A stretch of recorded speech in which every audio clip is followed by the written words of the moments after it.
Coach Shin Tae-yong menggunakan style presscon ala pelatih-pelatih yang ada di Eropa. Selain itu, kita juga akan membahas lika-liku debut dari Sandy Walsh bersama timnas Indonesia, dan apakah 4 pemain Indonesia U23 yang dicoret sudah tepat. Simak video ini sampai habis. Sebelum lebih jauh, aku nggak pernah bosan-bosannya untuk ingatkan teman-teman, ketika teman-teman tonton video ini, sekalian tekan tombol like-nya. Kalau kita bicara pertandingan sepak bola, maka usai berjalannya pertandingan selama 90 menit, ada satu momen yang namanya press conference antara seorang pelatih kepala tim nasional atau seorang pelatih kepala klub, teman-teman, dengan awak media. Nah, salah satu yang akhir-akhir ini menjadi sorotan kita, kemarin aku membuat video hasil pertemuan aku dengan direktur utama PT Liga Indonesia Baru selaku operator sepak bola Indonesia kita di periode 2022 akhir.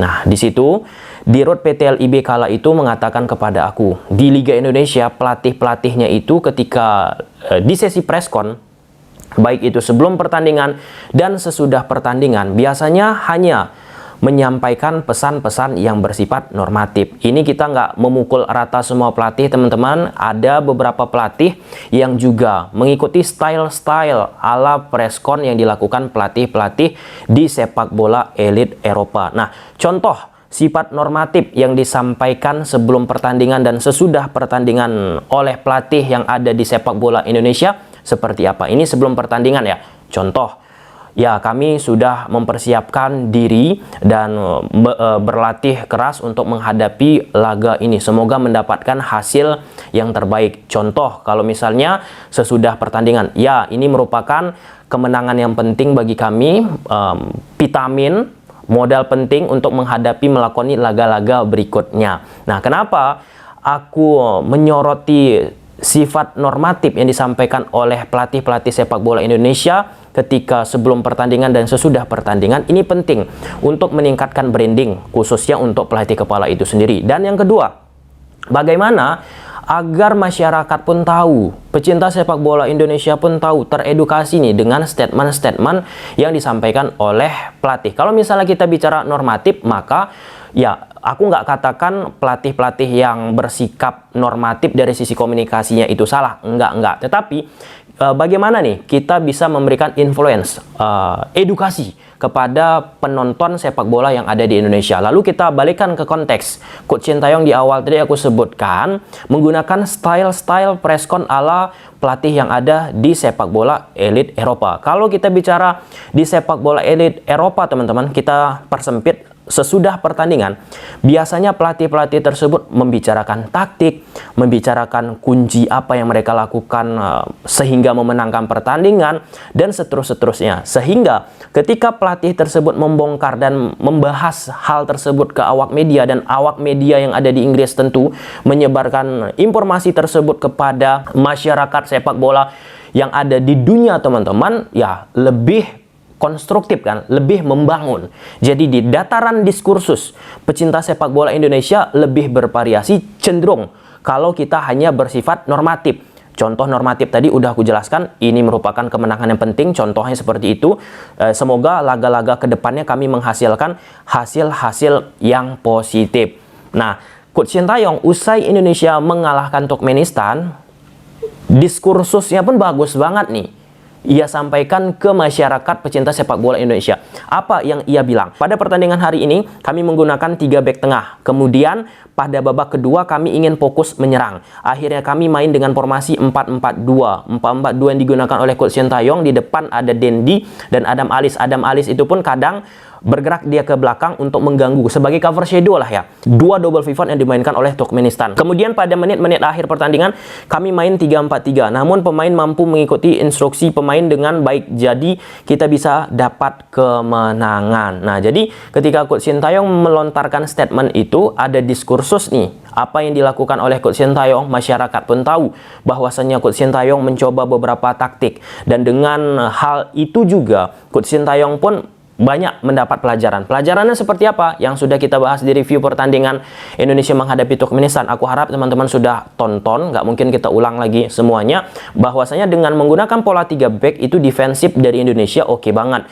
Sedangkan ketika menggunakan pola 4-4-2 di atas kertas, teman-teman, defensif dari Indonesia mengkhawatirkan. Mengkhawatirkannya dari data kuantitatif apa? Di babak kedua dengan pola 4-4-2, teman-teman, ada 15 kali tendangan ke gawang dilakukan oleh pemain Turkmenistan.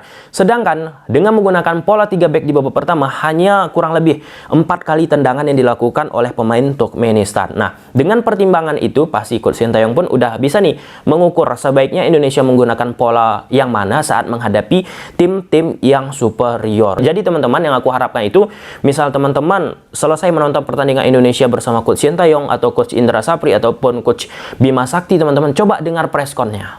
Nah, sehingga kita pun mendapatkan literasi yang bagus.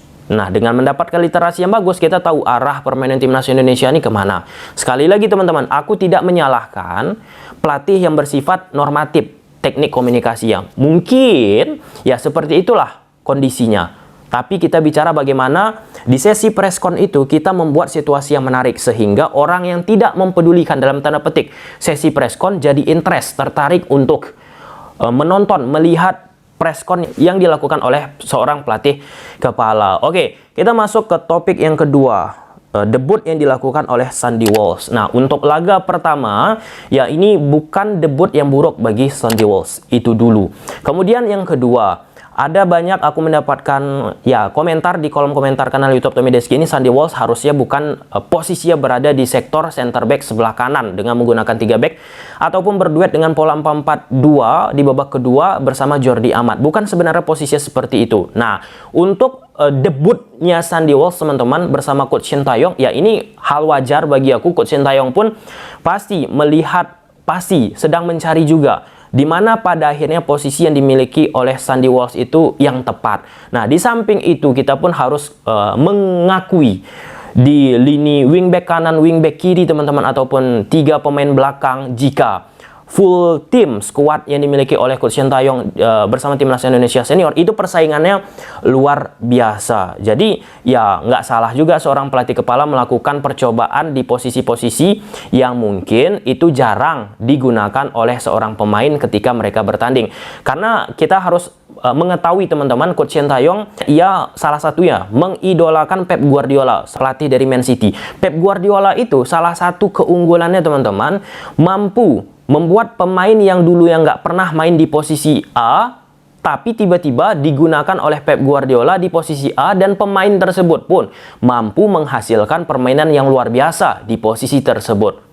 Nah, jadi untuk situasi ini kita ikuti aja terus perkembangan yang dimiliki oleh Sandy Walsh bersama timnas Indonesia. Semakin banyak pertandingan, teman-teman, semakin banyak touch ya bersama timnas Indonesia, pemain itu pun akan semakin memiliki nih rasa, semakin memiliki pengetahuan bagaimana konsep permainan yang dimiliki oleh seorang pelatih. Oke, dan yang terakhir, Coach Sintayong bersama timnas Indonesia U23 harus mencoret 4 nama. Nah, kan Coach Sintayong memanggil 27 nama untuk menghadapi kualifikasi Piala Asia U23. Nah, menurut regulasi harus